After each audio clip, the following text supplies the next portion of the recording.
So our last performer is someone whose very first stand-up comedy performance was at the very first Stand Up the Workshop show. She did the very first workshop 6 years ago, and she has been performing comedy ever since. Please welcome to the stage the wonderful and darling Elena McMillan.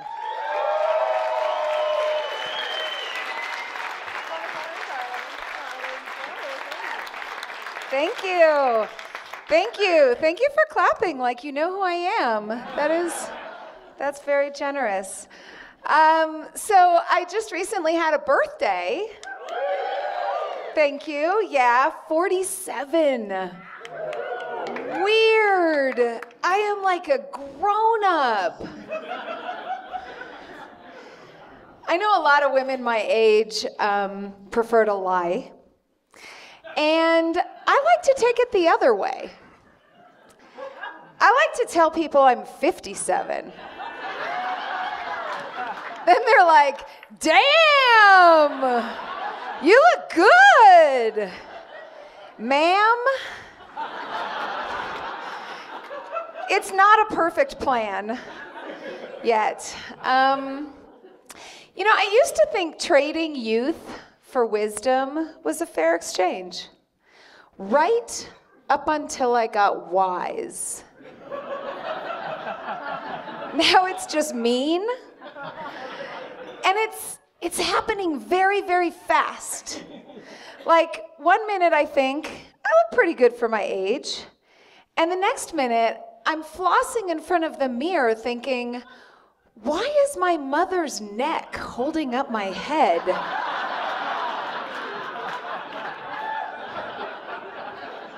Obviously, I'm exaggerating. I don't floss.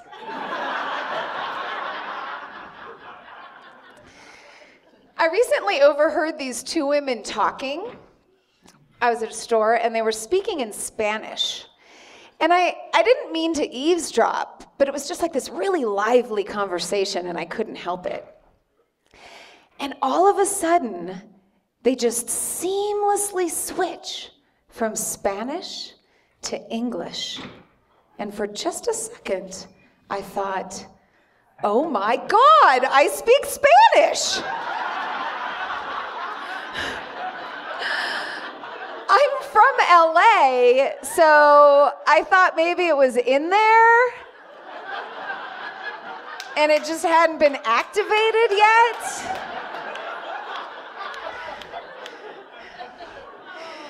Growing up in LA was pretty rough. Not like Syria rough, but it was hard, you know, the fires, the floods, the beautiful people from all over the world moving in and raising the bar on attractive.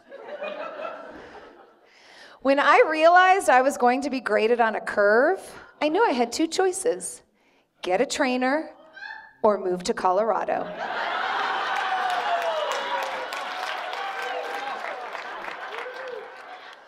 First thing I did was call my friends and say, holy shit, we're cute in other places. I had no idea. I think it was probably especially hard for me because I was a shy, chubby kid growing up. Fortunately, my parents were very supportive. You know, they always had me involved in extracurricular activities, you know, to build confidence, like gymnastics. Let's put the fat kid in a leotard. Raise her self-esteem.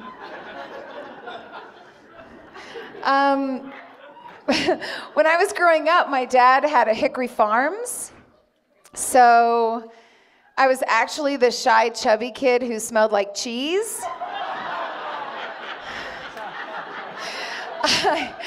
I would help out at the store, you know, giving away samples, mostly to myself.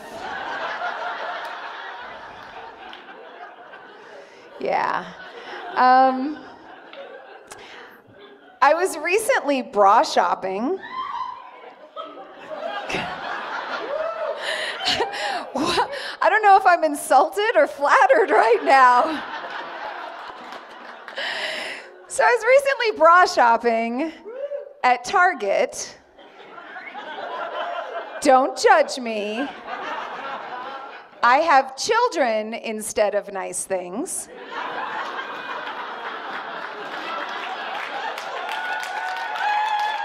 Thank you.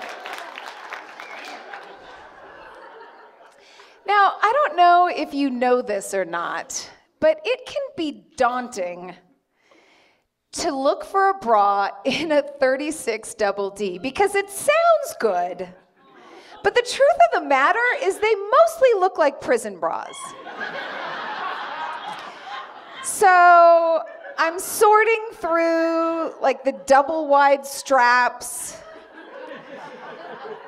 And then I see it. It's black, it's sexy, it's got support. This is like the unicorn bra of Target. And so I go try it on, and it fits, which was amazing. So I'm kind of like checking it out, and my hand like grazes this like crazy go button, and all of a sudden the top comes down, and it's like this crazy peekaboo number. And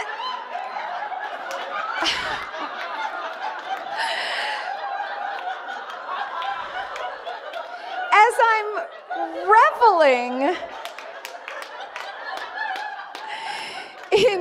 in Target's provocative nasty girl collection,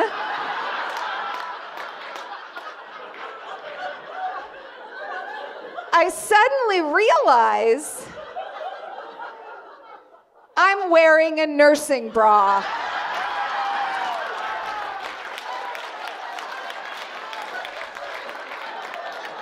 And I didn't even care. I am wearing that thing right now.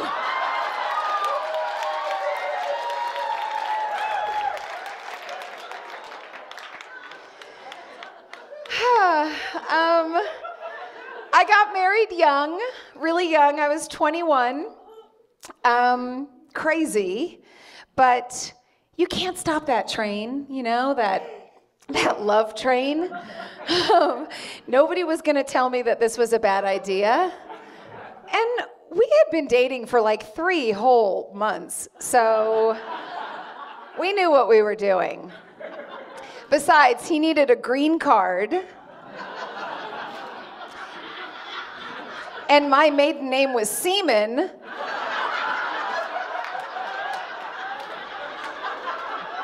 Classic fairy tale.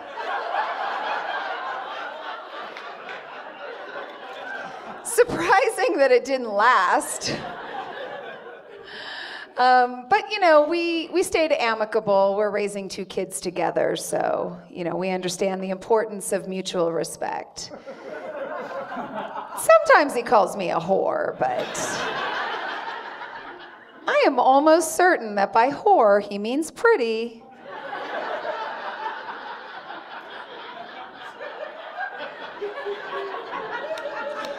It doesn't matter, he's gone. He's fled the country. Recently, yeah, he moved back to his homeland. I don't know, he had trouble like adjusting to American tradition, like working. Yeah, I don't know. I didn't realize that the culture was so different in Canada.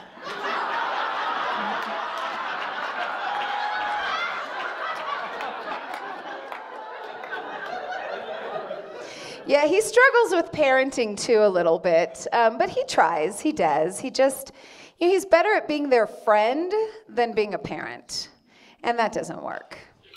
I would never do that. They are way too unlikable.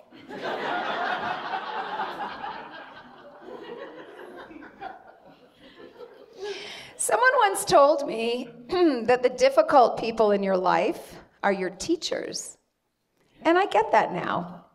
Because my ex-husband taught me a lot. He taught me patience and forgiveness and disdain. It lasted for 16 years. The marriage, not the disdain. That was just 5 for the disdain. Yeah, it's funny. Some people wait to get married. I waited to get divorced. I just wanted to give my metabolism a chance to slow down. Let gravity really set in. Maybe sprout my first gray pube. I have not sprouted my first gray pube. I want to clarify that. As far as you know.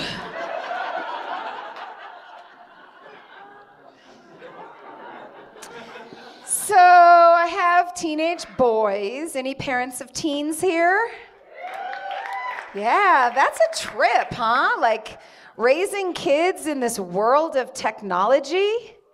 It's so different. I don't know. We weren't prepared for it, right? I think we're just beginning to see the consequences, the good consequences and the bad consequences.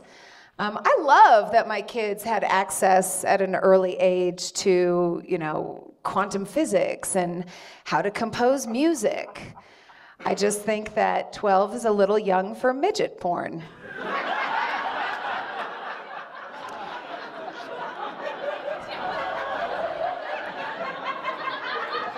They're not mature enough to understand that it's little people porn. It's too soon for them.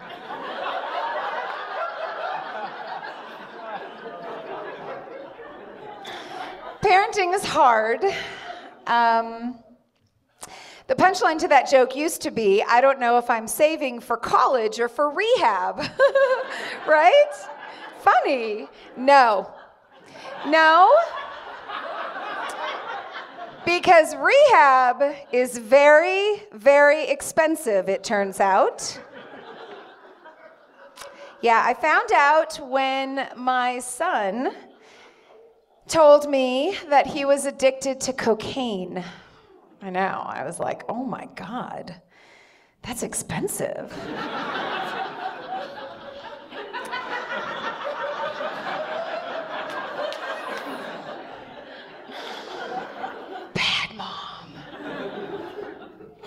No, but I knew I had to strike while the iron was hot. I had to get him help while he wanted it. And I needed to raise a lot of money very, very quickly. So I prayed that 47-year-old strippers are making a comeback.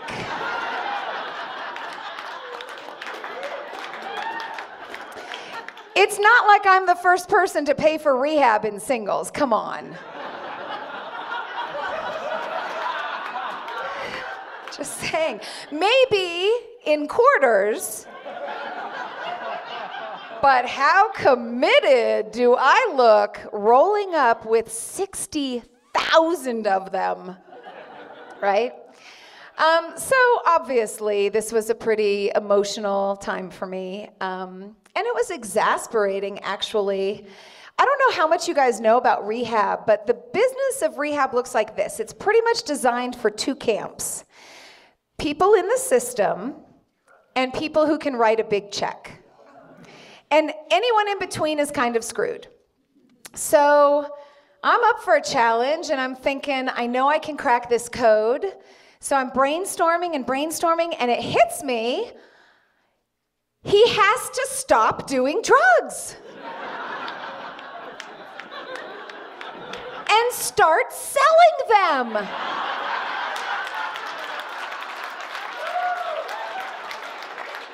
Listen, he's either gonna crush it and we can write a check, or it is a free ride scholarship to rehab. It worked out. He's doing okay. In fact, I'm really proud of him because I know it took a lot for him to come to me and to do the work to get clean. That kid graduated high school and rehab in the same week. Yeah. That is going to look so good on his resume. Unbelievably, it turns out the other one is also dabbling in drugs. Whatever happened to birth order? Aren't they supposed to be different? Shouldn't one of them be like a mathlete or a Republican? Maybe wear a sweater vest? I don't know. Yeah, I really don't know. I don't know what I'm doing when it comes to parenting. The stakes are really high and there's no manual. So I'm mostly just kind of fumbling through, hoping it works out. It's interesting. I don't know if you guys know this or not, but there was a research study that showed that boys transitioning into men are actually repulsed by the smell of their mothers. Yeah. I also discovered that at that very same time, mothers of teenage boys wish they had their tubes tied at 20. Crazy coincidence. But you know what? I'm finally at a place where I'm like grounded, you know? I'm grounded, I'm solid, and I'm truly, truly happy. Yeah, thank you. Thank you. Not because I overcame adversity and circumstance, God no. Because I fell in love. Thank you. And that truly does make everything better. Yeah. So we've only been together for about a year, but it feels like we've been together forever. But without the resentment. And still having sex. Yeah. It's amazing. Our commitment to an extraordinary love affair, it really transcends our differences. You know, it doesn't even matter that he's sporty spice and I'm more Netflix spice. It's like our love supersedes our body mass indexes. Yeah. Seriously, it is a dream come true for me, meeting him and being in a relationship. Wow. Being in a relationship with somebody who is really committed to a big game is amazing. In fact, we are creating what we call an elevated relationship, which basically means that our relationship is better than yours. That's all I've got. Thank you very much.